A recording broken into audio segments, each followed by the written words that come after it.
ही ॾिसी रहिया हो संगत आज़ाद कश्मीर खां असां 2 किलोमीटर पोइते हूँ पंजाब जे इलाइक़े में। ही तव्हां थाधल ॾिसो था, असांजे वॾी थाधल ते पाबंदी आहे ऐं हिते थाधल ई ईअं राधल आहे। फुकरा ॿारनि खे घुरिजे पंजाब अचनि ॾाढो थाधल जो मज़ो वठनि। ही ॾिसो था पिया झुड़ तव्हां ॾिसी रहिया हो।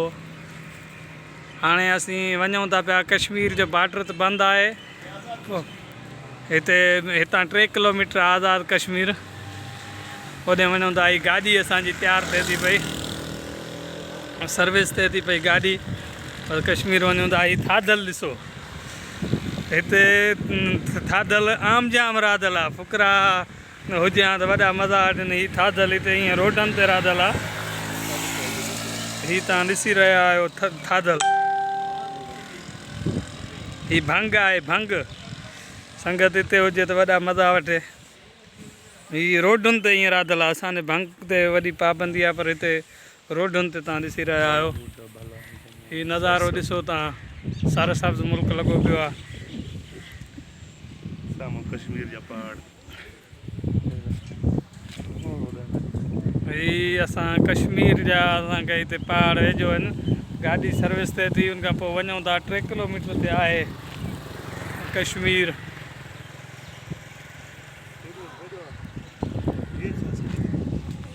ही थाधल तव्हां ॾिसो,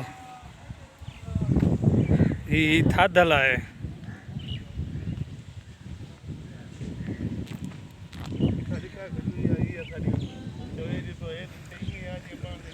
ही हिते थाधल आहे जीअं पाण ते गाह थींदो आहे, हिते ईअं राधल आहे थी। का पाबंदी न आहे, कुझु बि न आहे।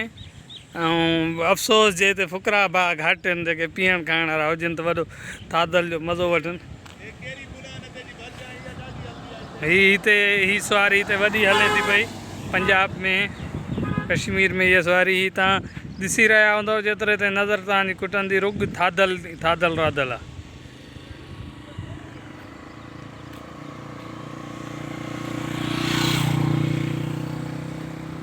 ही तव्हां ॾिसी रहिया आहियो थाधल।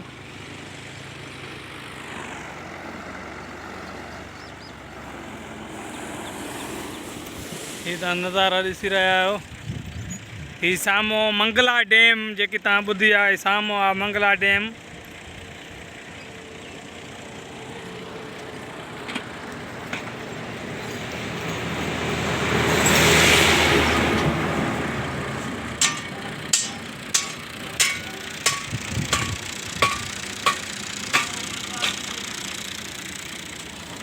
ही तव्हां झुड़ खे ॾिसी रहिया आहियो त अचे थो पियो, बरसाति थियण वारी आहे। मौसम ई आहे जीअं असां सियारे में ॿाहिरि वेहंदा आहियूं, हिते असां अहिड़े टाप सियारे में